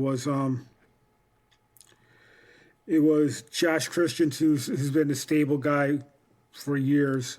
Original vocalist Mike Sanders, Brian Benini on bass, and great drummer from around this area, Lou Calderola. Oh, yeah, Lou. Very, very good. Lou is phenomenal. He's actually in a Rush cover band with a friend of mine called Limelight. Yeah, Rob Jackson, right? Yeah. And they are awesome. I haven't seen them live, but I just stuff I saw from YouTube. These guys, they're awesome. And Lou's fucking phenomenal. Yeah. And they were supposed to do a tour of Europe, and I guess what happened was they got booked to do the tour. The promoter kind of fucked them over, booked them on a 3-week tour, but booked them on the tour with 8 days off straight. Wait, hold on. How do you get a fucking 2-week tour with 8 days off? 3-week tour. Oh, either That's way, whatever. up, yeah. I don't care. But 8 days off, I'm supposed to be playing shows, son, bitch. Right. Like, come on. You got to eat. So they were basically lied to, and obviously, they can't afford not to get paid because, Right. 2007 wasn't a hotbed for music, and you're not making money. So after that, they called it quits again. Then I think it was like 2013, Jason Bittner, former Shadows Fall drummer, who is now Overkill's drummer, started making announcements on his Facebook page that something was happening with Toxik, and he was a drummer. The original band, except for Tad, got together, Bittner being a drummer. So it was Mike Sanders, Christensen, and Benini on bass. Started doing sessions for actual follow-up to the last album, which was supposed to be called Inhumanity. And this is 2014, but the albums kept on getting pushed back, and nothing that anyone knew ever came of it. I guess they recorded stuff, but nothing came of it. Then all of a sudden, 2017, they put out an EP online called Breaking Glass. 3-song EP. Then all of a sudden, like 2 years ago, there was an announcement that a box set was coming out with Toxik. And the box set included the Inhumanity sessions along with the Breaking Glass EP with a couple bonus tracks, and actually a new disc called Kinetic Closure featuring a new vocalist named Ron Iglesias. All right. Phenomenal stuff. And it just picked up to where they left off in 92. Wow. I've honestly never even heard Yeah, I them at figured all, you dude. probably hadn't because they Yeah, were a I very absolutely- regional band. absolutely They no were idea. known from where we are, but not from here. I couldn't imagine unless they happened to tour through here at one point. Right, But, yeah, I have absolutely no idea. And you would have been young anyway. I mean, I'm sure they did. They toured, but just picture a thrash band with a Stevie Vai influenced guitar player. Right. All right. They were just ahead of their time. They were different from everybody else at the time. It wasn't just your strict fucking thrash speed metal, Right. or your typical just metal band with a high pitched singer just singing. They actually, the band had fucking talent, no doubt about it. It's kind of sad that it took them all these years to put something out again. Yeah, that is too Just bad. like just like Exhorter, 27 years. Right. Possessed, 30 years. All these bands from the past are coming back now because I mean, metal that is- usually happens. I mean, I don't want to say metal is popular because metal's to me has never not been popular. It might have been pushed underground, but the true diehard fans have always been there, and it's nice to have them actually have this stuff finally come out and be released and be heard because Right. it's really good stuff. Yeah, definitely. Definitely. And that was a good choice of a band to cover tonight, CK. And you've got a lost classic for us this time as well, right? Something that you, in your vast collection there in the media room, I'll call it, you've got a lot of fucking stuff in there. And you just pluck something out of obscurity and say, hey, I'm remembering this is worth fucking checking out. So what's the pick this week, CK? The band is called Floodgate, and the album's called Penalty. An album released on Roadrunner Records. Was Like it in the, Roadrunner or Road Racer? Roadrunner. I think it was like 96. Okay, that And, makes sense. It's after Exhorter disbanded in the early 90s. The vocalist Kyle Thomas, I think that's his name, formed this band. Now, it wasn't a speed metal band. It was kind of like a doomy Sabbath, stoner influenced band. Like down kind of shit. Yeah. No, figure where Phil and Selma got the idea from, too. Probably. Yeah. I wouldn't doubt it. I think Down came out before them, but just saying. Right. I got what you're saying, bro. People must think I hate Pantera and Down, and the fact is I actually like Down better than Pantera, Right. and I don't hate Pantera. I really don't. I just think they were totally overrated. And if they came out 10 years later, they would have been nobodies, just like when they started. Just like when they started. Damn. Damn. No, I hear what you're think- saying. When I moved out here, I was surprised they were as big as they were because I, was not familiar with them really. But everybody out here was just like the sun rose and set. And so I just, I don't think they're a bad band, but I agree. I think they're a little overrated. But they were at the perfect time, at a time when Exactly. metal was Just on the like- decline, and Right. and they happened to seize the moment. So hats off to them. Just like but- Slipknot, Right. Very much so. Very much so. not my cup of tea, but Yeah, a lot of right people place, dig right it. time. Right.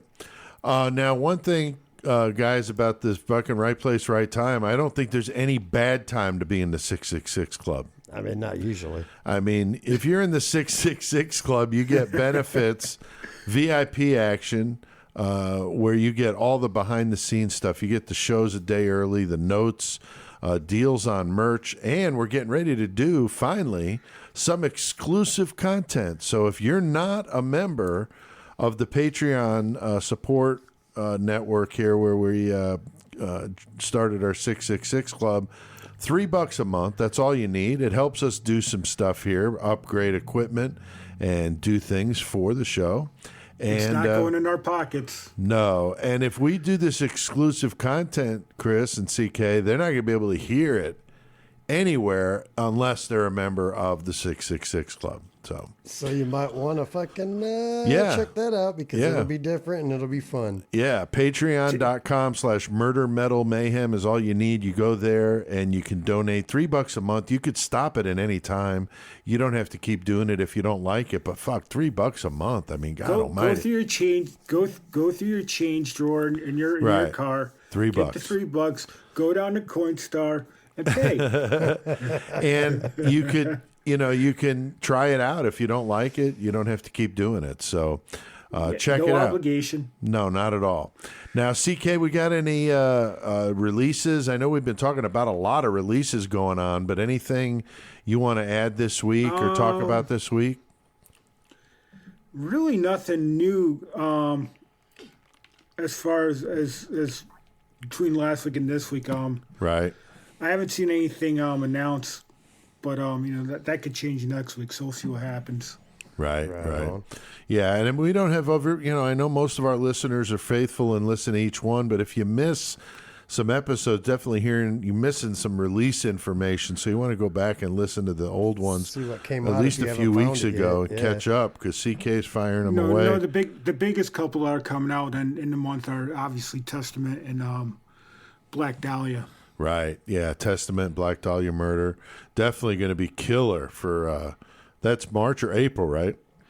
April 3rd is Testament. Right. April 17th is Black Dahlia. Nice. Oh, and I believe beginning of April, the Creator live album is coming out. Oh, yes. I definitely want to hear that. I was craving some live creation today. It was actually supposed to come out last week, but it was pushed back. You there? I'm there. Can you hear me? Hey, you there, dude? Yeah, can you hear me? Oh, you just dropped out for a second. Yep, we got you. That was weird. That was weird as shit. You scared the shit out of me. Yeah, I was craving some Creator today. I was getting dinner ready, and I was wanting to hear the live creation, but I couldn't find it on Google Play, so I went with Enemy of God instead and was thrashing the fuck out. All right, Chris, we got some local stuff going on here, don't we? We got Heart of Illinois coming up. Coming up May 9th. Saturday, May 9th in Forest, Illinois. Yes, sir. That's over there near Pontiac, for those of you not sure where Forest is. Not too far from Pontiac. About 5 miles east of Fairbury. East of Fairbury. It's at the Horseshoe Saloon. It's at 201 East Crack Street. What? Crack Street. Did you say Horseshit Yeah, Saloon? that's what I said. It is on Crack Street, though, which is pretty funny. But it's spelled with a K, Crack. That's right. But it's going to be good. Joey Gormonger's show every year. So shit starts at 2. Got some good bands fucking coming up. We got Interspecies, Erotica, Indulge Devour, Oil Anal Discharge, Sloppily Butchered. Not just butchered, sloppily butchered. Crotch Ripper, Ocular Leech Infestation, Inebriated. That's that drunk fucking metal right there. Fucking got our homeboy fucking Trash Jack, Necro Cannibal, and Virtual Excision, Aborting, and Bill Nye, the motherfucking Nazi Spy. Nice. That's going to be a good lineup, man. Fuck and yeah, dude. Joey's parties are always fun. So that should be really good, and we'll be there. We'll definitely be there. So you want to come and get one of our new books and get some stuff while you're there, hanging out, supporting that underground metal. And you got another show you want to talk about too, man. This Sunday coming up, 3 days after this podcast airs. Yeah, what's the date? Fucking Daddy-O's. It is, God damn it, March 15th. Okay. March 15th, Sunday, 2020. That's right. At Daddy-O's in Bloomington, Illinois. We got fucking Eyes From Above, Acadia, Blood Feud, Chalk, and Summoning the Motherfucking Lich. So fucking come out and get your fucking headbang on, get your mosh on. Yeah, they're going to start doing these shows now at Daddy-O's, so that's really cool in Bloomington, Illinois. Yes, sir. So after that, we got the one coming up April 26th with Event of Collapse. Treachery Untold, Crown the Martyr, Station 6. Fucking, it's going to be fucking great, dude. Another Daddy-O show, Another Daddy-O shows, yes, Very cool, man. And that's awesome. And Chalk's got a new drummer and singer, I see. Yes, so sir. They seem to be go doing out and support pretty that. all right. I haven't seen their shit yet with the new guys. but I have nothing but high expectations. Of course. So, so bands, labels, venues, get us your dates. We'll pass them on. Guys, I think we've torn up some fucking metal tonight. Well, speaking of local for you guys, just to let you know, next week I'm doing a Illinois band. Oh, who are you gonna do? Oh, an iconic Illinois band from Chicago. No. Trouble. Oh, nice. Cool. Okay, cool. I thought you were going to say REO Speedwagon or something like that. I was going to say no. I thought you were going to say Disturbed. They're from Rockford, I think. Yeah, I think they're from the Quad Cities. No, Cheap Trick's from Rockford. I know that. Yeah, Cheap Trick is. Yeah, I think they're from the Quad Cities, I think. But anyway, we'll leave the REO Speedwagon for another day. Maybe a karaoke song. All right, guys. Well, we definitely tore some fucking metal up tonight. CK going to stick around, do some mayhem. We got our March Mayhem contest on rolling. I can't even fucking wait. So, CK, you tell us, what the fuck do we need to do right now? We need to get our fucking mayhem on.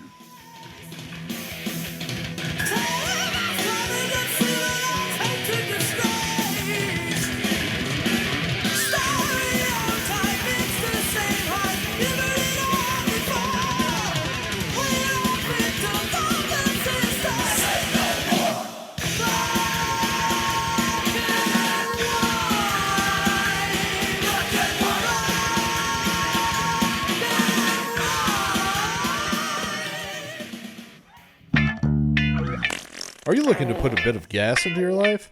Nothing livens up a party faster than ripping ass for a house full of guests at a dinner party. We can teach you to fart to music in our Master Flatulence course. It's really a gas. Our students can toot away to old school country, fart staccato to some upbeat jazz, or get down and nasty on some wet ass sax to some funky R&B. So, call us today at the Mad Gasser Flatulence Academy in Mattoon, Illinois, and find out what your ass has been missing all these years. Don't let another moment go by without letting your colon do the talking. We can make it happen.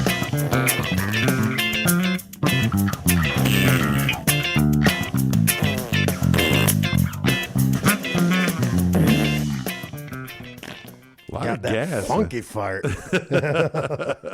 Little wet ass sax. I love that in the line. That's good stuff. Shit gonna itch when it dries. Joey Cash. So that commercial was, we got that from the Mad Gasser Flatulence Academy. Little Joey Gormonger doing that voiceover. Oh, yeah, dude. I just thought that was funny. We had done the Mad Gasser episode, of course, with Joey. And that's in our top 10 episodes of all time listened to. That's fucking awesome, Mad dude. Gasser. That's the whole story. When Cash told me that, I was like, dude, we got to do this on the goddamn Such a podcast, funny one, bro. yeah. That's a must listen to. Go back and check out the Mad Gasser. I don't remember which episode number it is, but we were out here. So that would have been last February. So yeah, I couldn't tell you, man. After February is all I can tell you. All right. Well, we before that we had some Toxik. The song is called Black and White. That was the band, of course, that CK featured. And speaking of CK, still got him here. Great metal motherfucker. Yep. Now the great mayhem motherfucker along with us here. We are getting ready, gentlemen, to roll out the March Mayhem contest. I'm fucking pumped about this because this is kind of a crazy one. I think system. The way we worked it out, I kind of like the way it's set up. We've got 3 listeners who are the finalists in this one to battle it out through the entire month of March.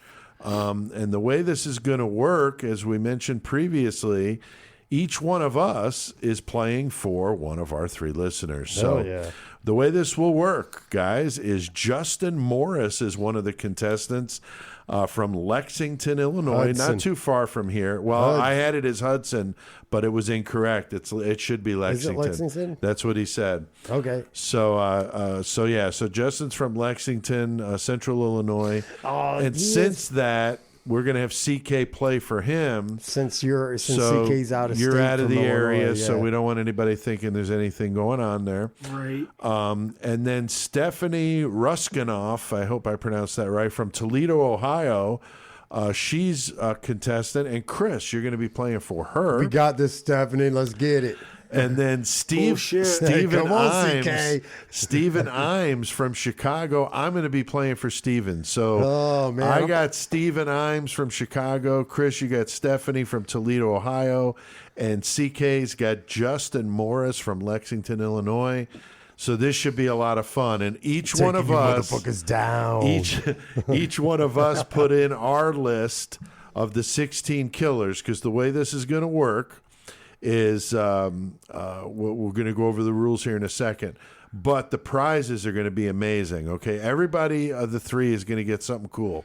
Third prize, so third place, a signed 8x10 of us, a copy of the new book, and a few stickers. And second prize is a shirt, a signed 8x10, the new book. I hear the 920 in the distance. I hear it too. And a few stickers. Yeah, we could hear it.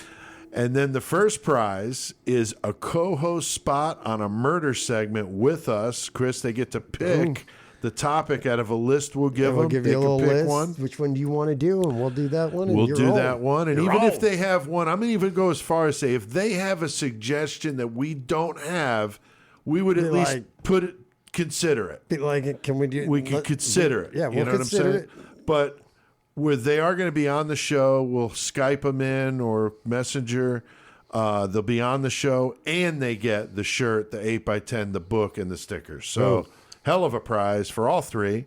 So you're not going to be paid to be on the podcast. None of us are getting fucking paid. That's for sure. We don't get paid. No, we should don't get paid. That's right. So that's just want to be real clear in case anybody's thinking they're getting like a check, because that's not going to happen. Hold on. You might I get get a, royalties we'll for send this you a shit? bill. We'll send you a bill. No. So every You'll time get a this, check, but it's gonna fucking bounce. just like Yeah, the fucking Ray cattle Copeland, yeah. So each one of us submitted our list of the 16 killers, and then we ordered them 1 to 16. So we're calling that the Slaying 16. That's the first group of 8 matches with a killer going at it against another killer, like our cage matches. But what's going to happen here is I wanted to come up with a way to do this where it was totally random, okay? So the way we're going to do this is right now, Chris Shawback, on your phone, what is the temperature at this moment here in Hayworth, Illinois? Shit, my phone's at 78 degrees, bro. No, that can't be. Oh, wait, that's my battery Celsius. percentage, bro. You fucker. What is the temperature in Hayworth? I was gonna say, what's that, Celsius? Right. That's my battery. Shit. 44. 44. Okay. So if God it's damn. 44, that's an even number. And the way the rules work is if the even number is the temperature, then the second killer in the match is the winner. So the way this will work is we've got these 8 matches. So the very first match, guys, is John Wayne Gacy versus Richard Speck. So because the second name is the winner, Speck beats Gacy in the cage. All right? Oh, man, that's a fucking... I know. So Gacy's out out of the Gacy's box, out. man. All right. All right. So then you got Ed Gein And Lucas versus Henry Lee Lucas. means Lucas wins, which I see.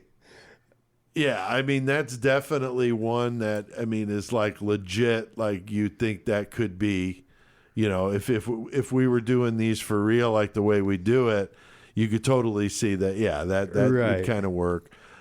So Henry Lee Lucas is the winner. Richard Ramirez versus Carl Panzram. Now, of course, Panzram would destroy him.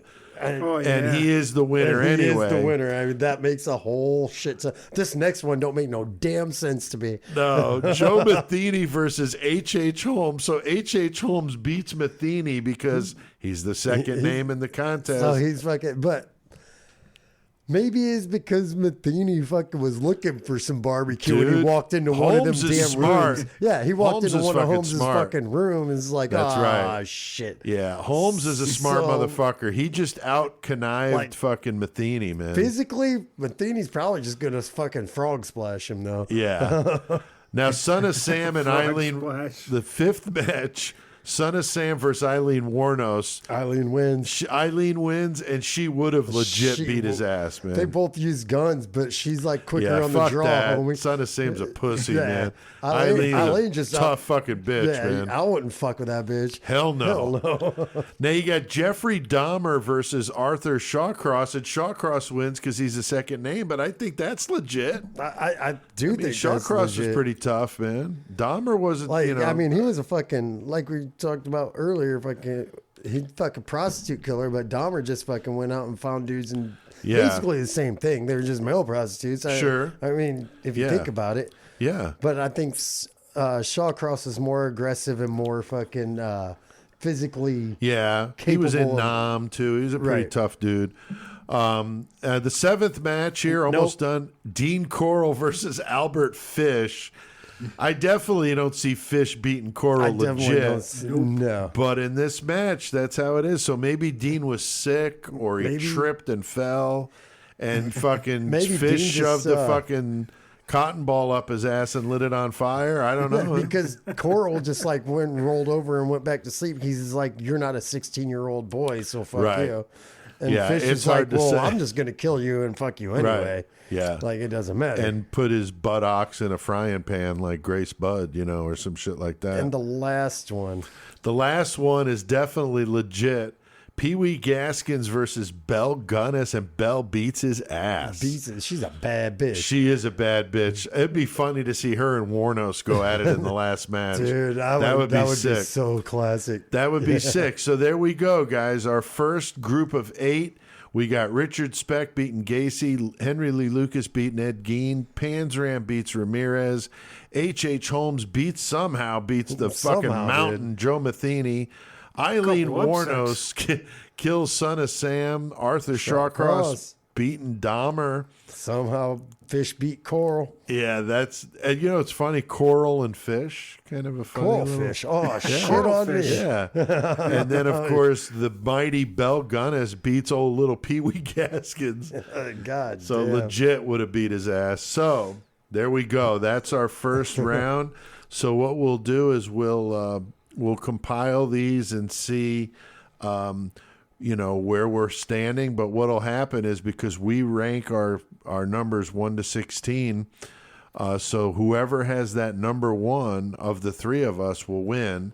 And then if neither of us has it, then we would go to our number 2. And however it worked, we'll see how we who got the highest score. My number fucking goddamn 2's out already. Gone. So that's bullshit. it. So it was an even number. And so next week we're going to have the remaining 8, known as the Hateful 8, going at it in the steel cages. My number 1's still in. I got my list right here. My number 1's out. All right. My number 1's Don't say what it is, but you can say that. That's fine. I got to look at mine. Yeah, I typed them all in, and I didn't look at them. I just put them all in there, so they're officially on the list. But I haven't looked at them yet. I want to be. I want to be surprised. I want to be surprised. My number 1's still in. That's cool. I don't know if mine is or not. I don't remember who I picked. This is actually kind of cool. It's going to be fun. So next week we'll have 4 matches with the 8 killers, and we'll keep going down until we have final match, which will be the last week of the month. And by design, Chris, we're a little smarter than we think. We got a very special episode coming up. The last match, or the last smart, dude. the last podcast of the month with our buddy Brian Ward from the fucking goddamn Dark History and Horror Con. Yeah, Brian's a great guy. We had Brian in here before. Fuck yeah, dude. Brian's going to talk to us about the Dark History and Horror Convention coming up in October. And he's a huge serial killer fan, but I stumped him with Zach Bowen. Zach Bowen. Well, That's he's not a serial killer. Right. He's definitely not a serial killer, but Brian's all about true crime. Right. And he had not heard of him before, so he was excited to dig into a new topic, man. Dude, that shit, New Orleans got fucked up. When you told me about that one, I was like, oh my God. I mean, I had to order the book right then. I've been reading the book, actually. It's a fantastic, called Shake the Devil Off. Yeah. It's amazing, man. So that's going to be a great one. And that'll be the final week of the month. And that's when we will announce who wins March Mayhem. Boom. So Brian will be here with us for that. It's going to be killer. Well, guys, we definitely did plenty of fucking mayhem tonight. I think it's about time to hit that outro. What do you guys think? Yes, sir. Fuck yeah.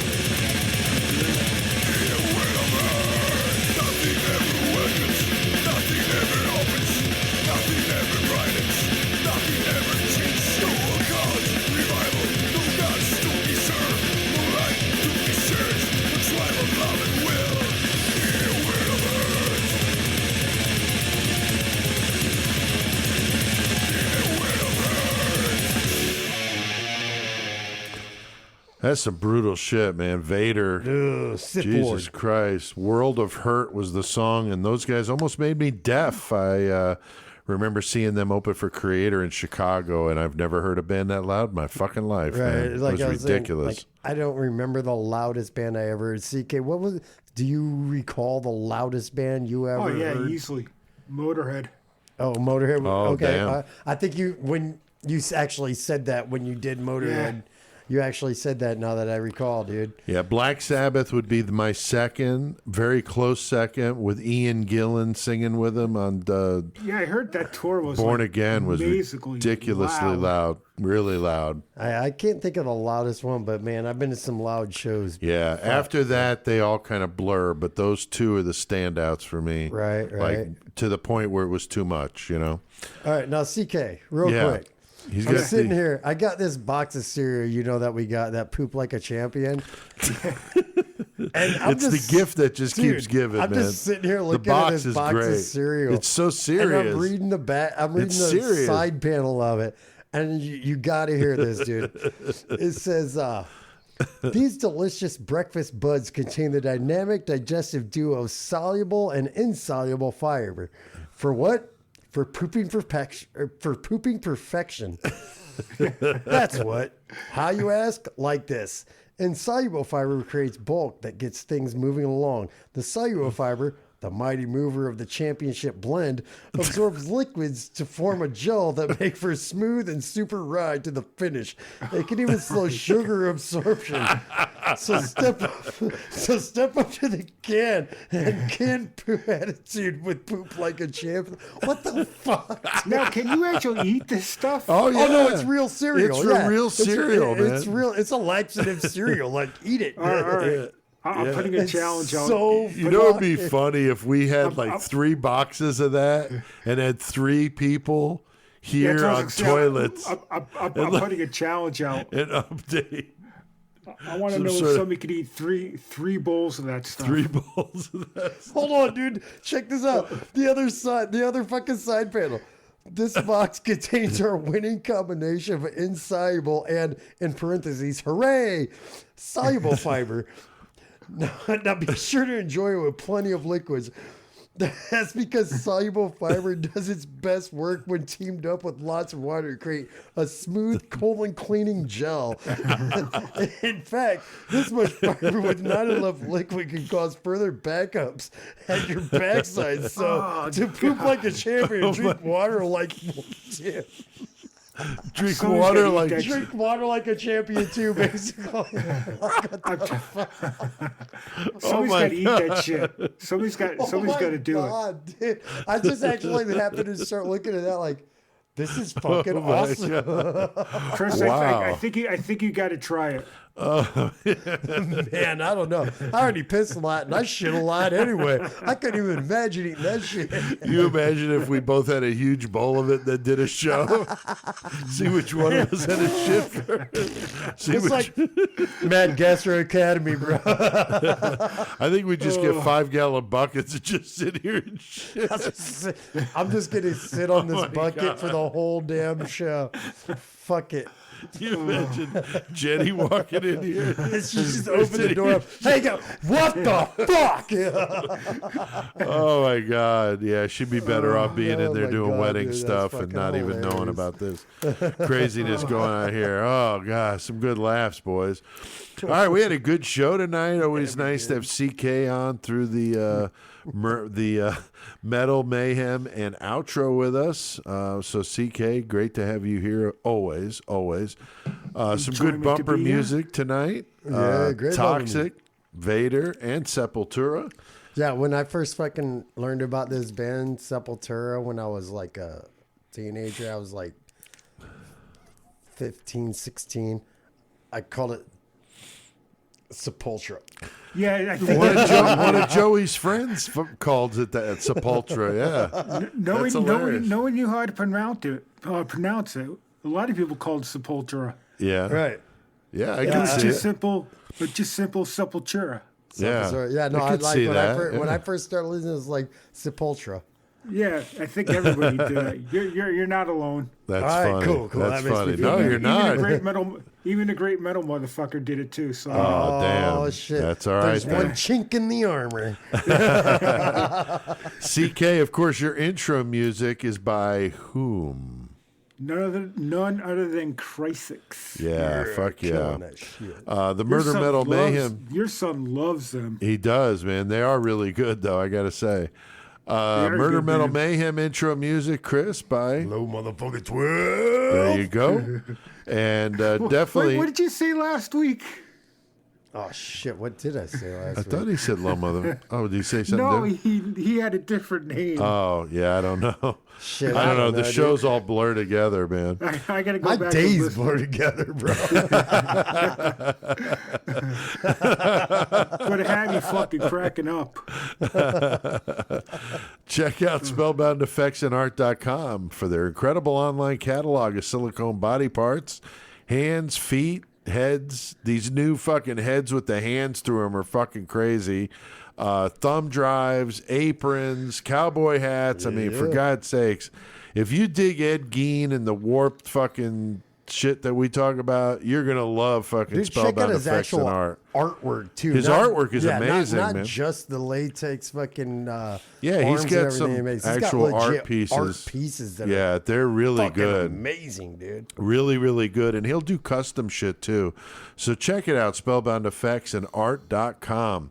Also, book your own tour, seance, or the Jeffrey Dahmer Cream City Cannibal Tour at Shaker's Cigar Bar in Milwaukee, Wisconsin, America's most haunted bar, Hangman Tours. So Bob Murder Metal Mayhem said, "What's up?" Oh, yeah. You know Bob will take care of him if they go in there and say he came there because Murder Metal Mayhem sent you. And if they go, they can go to that Bobblehead Museum. It's cool. Boom, it's right around 2 the blocks corner. around. Yeah, it's right there. Got one of the the Dahmer bobbleheads right there in Shakers, yep. That Pete fucking gifted to Bob for Yep. the bar. Fucking fuck yeah. Yeah. Great yeah. shit. So we're all about it. So go check out Shakers. Thanks to everybody out there listening. Mentioned earlier, CK, we got a big listenership in London, England, hitting that top 10. That's fucking awesome, man. Fuck so yeah. That's really cool. So we appreciate all the listeners, but definitely cool to see London show up on that top 10 cities listening. We continue to dominate, see how many of you guys are getting on your murder on every week. So we appreciate it. Always good to see that. And it helps us, do what we do. We enjoy it. Just keep fucking goddamn bringing the killing on. That's right. Bringing Now, the metal on. Chris, you got some fuck good. yeah. We got some good comments here. You want to read that first one, dude? Homeboy Roger Smith says, awesomely brutal fucking podcast. These guys are super awesome and personable. Love CK and all his metal fucking knowledge. Nice. So fuck yeah, Roger. Hell yeah. It's good to hear that Thank shit from you. you, brother. Yeah, that's I really appreciate cool, man. CK, what about that second one, man? Fuck yeah, Acacia Avenue 88. I believe that's a Iron Maiden reference. I would think so. Commented, "You guys rock. Listening from London and loving this podcast. Nice. Cheers, mates." Nice. That's awesome. There you go. Cheers to Acacia you, Avenue mate. with the Iron Maiden There you reference and from London. So that's fucking cool. I'll read the third one here. Pedro Chico said, I've been listening to you since your first episode. I can't believe you guys are almost to 100. Here's to 666 more. That's fucking cool. Thanks, All I'm Pedro. going to say is vote for Pedro 2020. That's right. That's right. Vote for Pedro. And then, Chris, what's that last one, dude? Skulls and Dust says the Joe Callinger episode was my favorite so far. That dude was fucked. And Yeah. Yes, he was. I think that was the most fucked up one you guys have done. It's a bizarre, man. Let me rub. That even fucking creeped me out. Let me rub your pussy juice and my jizz On my baby's bare ass, and then time. dig in the floor, dig in the hole, 20-foot We hole, could and shit and jack off and just to go in there and shit and jack off on it. I mean, what the fuck? Are you guys judging me right now? Is that what you do in the Shawback Nation? I'm only here on Tuesdays. You don't know what I do the rest of the week. Goddammit. Yeah, by far, Joe Callinger. I gotta say, CK, I'm agreeing with you. Probably the weirdest of them all. So messed and we've up. done some weird ones. Richard Chase was like another I said, weird you've done one. Some fucked up shit. The but this guy Vampire was- at Dusseldorf, Peter Curtin. That's another fucked up one. Callinger But This this, was beyond fucked, dude. fucked. He Yeah. was beyond fucked. I gotta say though, probably the one that creeps me out the most. We're getting ready to do for the second 2-year anniversary. Little Albert Fish, little tease there on that. We're gonna do a feature on Albert Fish, the Gray Man. Definitely I've a stuck needles in fucked my up- body before. Yeah, scrotum Oh, needles. God. No, no. Okay. I did not say scrotum. I said in my body. Well, body piercing. We'll get yeah. to that when we do the episode. I will All right. explain. You're gonna put a needle in your scrotum on the show? No. Okay. Oh, wait, baby. You want me to? Dude, all right. Check it out. No, I don't want So, you to do that. My homeboy tried to get me to fucking take a fucking goddamn nail gun and shoot my scrotum to a 2x4. I'm like, you know what I'm doing? Not that. I'm doing Was not that for free? Was he going to pay you to do it, or was it free? Oh, he Just was like gonna, on a dare? No, he was gonna pay me. Oh wow. But Okay. at the same time, Yeah, I'm like, fuck that. I'm like, no. No. You know what I'm doing? Yeah. Not that. Yeah, that's fucking Fuck crazy. that. It Don't probably forget. would have, air pressure probably would have blew the whole fucking head of the nail through. And I Yeah. just had a big old. I'd be Oh, like, come well, on. now I get to fucking put goddamn 0 gauge fucking loop through my ball sack. Don't forget to check out murdermetalmayhem.com to listen to all our episodes and bonus content, dumb shit like you're hearing right now. That's what's awaiting you there at murdermetalmayhem.com. Also go to Murder Metal Mayhem on the YouTube channel and subscribe to that. Follow us on Twitter at Get Your Murder On and like us on Facebook. Join that 666 Club. We've been talking about it. Support the Patreon page, patreon.com/Murder Metal Mayhem. All these links will be in the episode description, so check it out. Don't miss next week. We're going to feature the Mecklenburg prison escape. Another prison escape. Yeah. The prison escapes are fun. They are fun, and Tex will be here to go over it with us. It's going to be nuts. Having inmates escape from death row, not a regular thing, and these guys got away with it for a little while, so pretty cool story. Very, very cool. I stumbled on it doing research for one of the other prison stories and loved this one. This is good. So that's next week. So we can't let them go without hearing a new karaoke song. Now, I needed... For this particular song, I needed a real singer to help me with this because I wanted to do a duet because of the Ray and Faye episode. So my fiance Jenny, she can actually sing. She does karaoke. That's how she met your sister Stacy. Right, yeah, that's how was they doing met doing karaoke. karaoke. So Still be kicking it today. yeah, and so I thought, well, shit, I couldn't get Stacy on short notice because this was like the morning of, I want to do this. That's a good idea. So I didn't want to call Stacy at the last second because she did it the last time we came in here and did Love Shack and Stacey did. Shot Through the Heart or whatever. You Give Love a Bad Name. Yeah. Yeah. And so those Couldn't were remember fun. what songs they were, but I remember fucking Stacey coming and doing that shit. Yeah. Well, that was the first I time we remember did Love anything Shack. in here. I didn't remember You Give Love a Bad Name. Yeah. But I remember now that you said it, but I Right. totally remember Love Shack. Yeah, well, it was fun doing that, and Jenny can actually sing, so we did this song inspired by Ray and Faye, so crank it up. And until next time, keep one foot in the gutter. And one fist writing fraudulent checks, and the other one shooting your drifter friends in the back of the fucking skull. They say we're young and we don't know. We won't find out until we grow. Well, I don't know if that's all true, 'cause you got me, and baby, I got you. Baby, babe. I got you, babe. They say our love won't pay the rent before it's earned. Our money's all been spent. I guess it's so we don't have a plot, but at least I'm sure of all the things we got. Babe, I got you, babe. I got you, babe. I got flowers in the spring. I got you to wear my ring. And when I'm sad, you're a clown. And if I get scared, you're always around. So let them say your hair's too long, 'cause I don't care. With you I can't go wrong.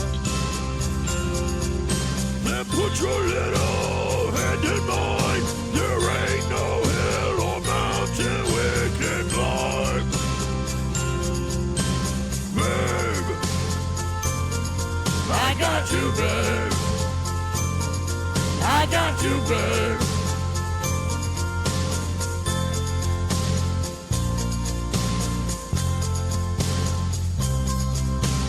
I got you to hold my hand. I got you to understand. I got you to walk with me.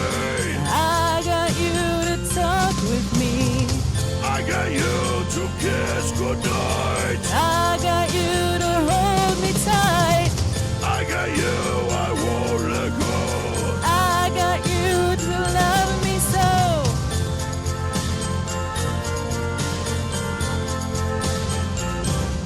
I got You, babe.